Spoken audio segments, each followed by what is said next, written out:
আমি রাই, তবে এই গল্পটা আমার নয়।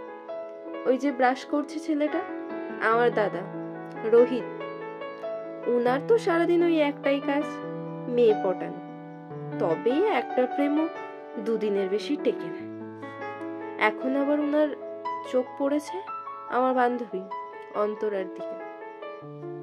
সারাদিন উনাকে বাড়িতে পাওয়া যায়, তবে ওই 5টা থেকে 8টা নাগাদ উনি বাড়িতেই থাকে। না, আমাদের জন্য নয়, অন্তরার জন্য। কিরে অন্তরা, আজ আধা ঘন্টা লেট? তোকে তো আজ বলেছিলাম আজ একটু তাড়াতাড়ি আসিস। এতগুলো শাড়ি কি করে শেষ করব বলতে এত কম সময়? এরপর অন্তরা নরম স্বরে বলে, না না রাই, তুই চিন্তা করিস না। আজকে সমস্ত শাড়িতে আমি ডিজাইন তুলে তবেই বাড়ি যাব, সে যত রাতই হোক না কেন। এরপর ও আর আমি কাজ শুরু করি। ঘড়িতে 10টা বাজতে আর মাত্র 3 মিনিট বাকি। এদিকে অন্তরা আর আমার কাজও প্রায় শেষ। অন্তরাকে বলি, রাত তো আজ অনেক হয়েছে, চল আজ টোটো স্ট্যান্ড পর্যন্ত তোকে আমি আর দাদা এগিয়ে দিই। এরপর দাদা আর আমি মিলে ওকে টোটো স্ট্যান্ড পর্যন্ত এগিয়ে দিই। বাড়ির পথে আস্তে আস্তে দাদাকে বলি, কিরে আমার 100 টাকাটা দে। কিসের 100 টাকা? কিসের 100 টাকা মানে, এই যে অন্তরাকে আজ মিথ্যে কথা বলে 2 ঘন্টা এক্সট্রা রাখলাম, তারপরে এই যে এতক্ষণ তোরা দুজনে একসাথে এলি। না, আমি অবশ্য কাবাব মে হাড্ডি ছিলাম, সেই জন্যই চাইছিলাম, দে না। ওই বলছি, 4 মাস তো হয়েই গেল দেখতে দেখতে, তুই তো এবার অন্তরাকে সত্যিটা বলে দিতে পারিস। বলে দে না দাদা। ওর সাথে কথা বলতে বলতে কখন যে বাড়ির সামনে চলে এসেছি খেয়াল করিনি।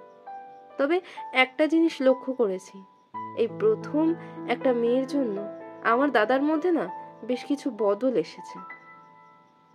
তারিখটা ছিল 24শে জানুয়ারি।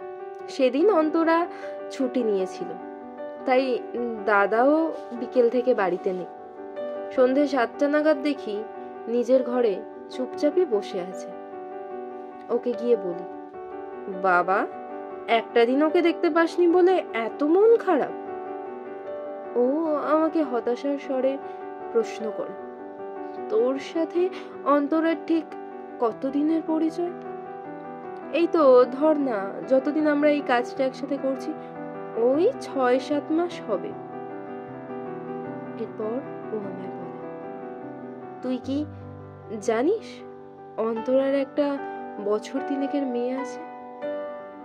ওর স্বামী আজ থেকে 2 বছর আগে একটা অ্যাক্সিডেন্টে মারা গেছে। কথাটা শোনার পর আমি বলি, না, অন্তরা তো কখনো আমাকে এসব কিছু বলেনি। আর তুই এইসব ঘটনা জানলি কোথা থেকে? আজ বিকেলে ওকে একটা পার্কে বসে থাকতে দেখি, তাই ওর কাছে গিয়ে আমি কিছু একটা বলতে যাব, তার আগেই ও আমাকে চুপ করিয়ে দিয়ে বলে যে ও নাকি জানে যে আমি ওকে এতদিন ধরে লক্ষ্য করছি। তাই আমি ওকে বলি, সবই যখন জানো তাহলে এড়িয়ে যাচ্ছ কেন? তখন ও বলে, আমি যেটা চাইছি নাকি সেটা সম্ভব না। প্রশ্ন করলাম, কেন সম্ভব নয়? ও বলে, ওর একটা অতীত আছে। অতীতই তো আছে, বর্তমান তো নয়। তখন ও দোলনায় থাকা একটা বাচ্চা মেয়ের দিকে ইশারা করে বলে, আমার মেয়ে অনু। চন্দন মারা যাওয়ার পর থেকে ওই আমার জীবনের বর্তমান আর ভবিষ্যৎ। এরপর আমি বলি, তাহলে অনুর পাশাপাশি তোমার এই বর্তমান আর ভবিষ্যতে কি আমার নামটা নথিভুক্ত করে নেওয়া যায় না? না, যায় না। আর তার থেকেও বড় কথা, লোকে কি বলবে একটা বিধবা মেয়েকে বিয়ে করলে? আমার পৃথিবীতে আমার মা বাবা আর বোনই সব, আর বাকি রইল লোকে কি বলবে সেটা নিয়ে আমি কেন, আমার বাড়ির কেউই ভাবে না।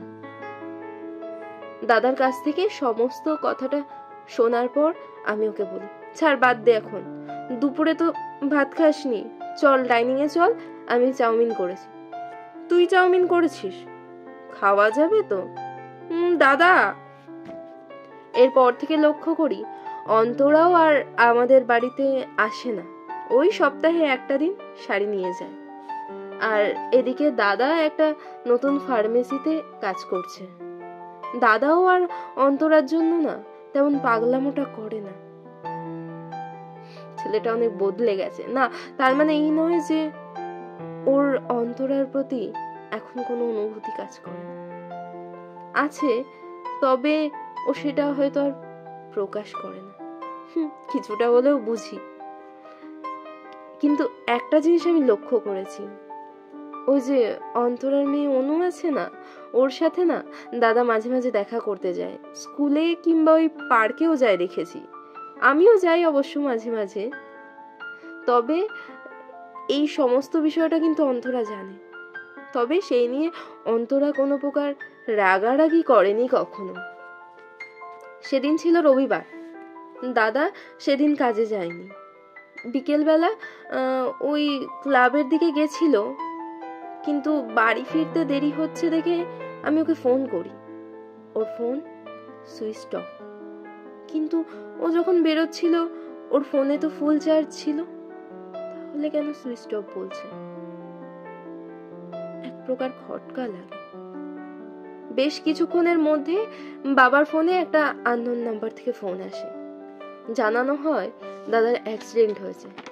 দাদা এখন হসপিটালে। সেই কাল রাত থেকে আমরা তিনজন হসপিটালেই আছি। 12টা নাগাদ বাবা মা বাড়িতে গেছে, তাই দাদার কাছে কেবল আমি একা। দাদার মাথার চোটটা তেমন গুরুতর নয়, কিন্তু বাপাটা প্লাস্টার করতে হয়েছে। দেখি অনু আর অন্তরা এসেছে। অন্তরাকে জিজ্ঞাসা করি, তুই এখানে? কে বললো তোকে আমরা এখানে? অন্তরা আমায় বলে যে ও আমাদের বাড়িতে গিয়েছিল, তখন শিখা কাকিমা সবটা ওকে জানিয়েছে, তাই ও অনুকে নিয়ে এসেছে। আর অনু তো ওকে খুব ভালোবাসে না। এই প্রথমবার অন্তরা দাদার নামের বদলে মনে হয় ও শব্দটা ব্যবহার করল। তার মানে কি বরফ গলছে? মনে হয় হ্যাঁ। এরপর আমি অনুকে কোলে নিয়ে বলি, রোজ তো তোমাকে রোহিত মামা চকলেট দেয়, চলো আজকে রাইমিমি তোমাকে চকলেট কিনে দেবে, আমরা বাইরে যাই। এরপর অন্তরা আর দাদাকে একটু আলাদা ছেড়ে দিয়ে আমরা দুজনে বাইরে চলে আসি। দুজনের মধ্যে কেউ কিছু বলছে না, দুজনেই চুপ। দাদা অনেকক্ষণ পর নিস্তব্ধতা ভেঙে বলল, আপনি এত কষ্ট করে যে কেন আসতে গেলেন, তাও আবার আমার মতো একটা ছেলের জন্য? আরে না না, সেই জন্য নয়, আসলে অনু খুব বায়না করছিল যখন থেকে ও শুনেছে না আপনার অ্যাক্সিডেন্ট হয়েছে, আর আমিও কিছুটা ভয় পেয়ে গেছিলাম। আমার কি সৌভাগ্য, আমার জন্য আপনি ভয় পেলেন? বাবা, ভেবেও ভীষণ অবাক লাগছে জানেন তো। আপনি কি এখনো ওই বিষয়টা নিয়ে রাগ করে আছেন? রাগ? কেন রাগ করে থাকবো বলুন তো? আমি আগেও বলেছি, এখনো বলছি, আমি আপনার অতীতটা জানার আগেও আপনাকে ভালোবাসতাম, আর আপনাকে আমি এখনো ভালোবাসি, আর আপনাকে আমি পরবর্তীতেও ভালোবাসবো। একটা কথা যেটা আমি জানতাম না, সেটা জানার পরে কি আমার অনুভূতি বদলে যাবে আপনার প্রতি? আর লোকে কি বলবে আমি তো আগেও বলেছি, আমি এখনো বলছি, আমি আপনাকে ভালোবাসি। হ্যাঁ, আমি তোমাকে ভালোবাসি অন্তরা। আমার সত্যি কিছু যায় আসে না যে কে কি বললো না বললো তাতে। এরপর অন্তরা বলে, তুমি কি আমাকে দয়া করছো? দয়া? ও আচ্ছা, যদি তোমাকে বিয়ে করলে তোমাকে দয়া করা হয়, তাহলে তো আমিও বলতে পারি তুমি এই যে এই অবস্থায় আমাকে জীবন সঙ্গী হিসেবে পেতে চাও। একটা প্রতিবন্ধী, শারীরিকভাবে অক্ষম ছেলেকে। এটা আমার প্রতি দয়া করা নয়? নয়। কেন নয়? কারণ আমি ছেলে, আমাদেরকে দয়া করা যায় না, আর তুমি মেয়ে, তাই তোমাকে দয়া করা যায়। কথাটা বলে যেন এক প্রকার দুঃখ দিয়ে ফেলেছে রোহিত অন্তরাকে। তাই সবকিছু স্বাভাবিক করার জন্য রোহিত বলে, এই যা, তুমি রাজি হলে ঠিকই, কিন্তু এত লেট করলে কেন বলো তো?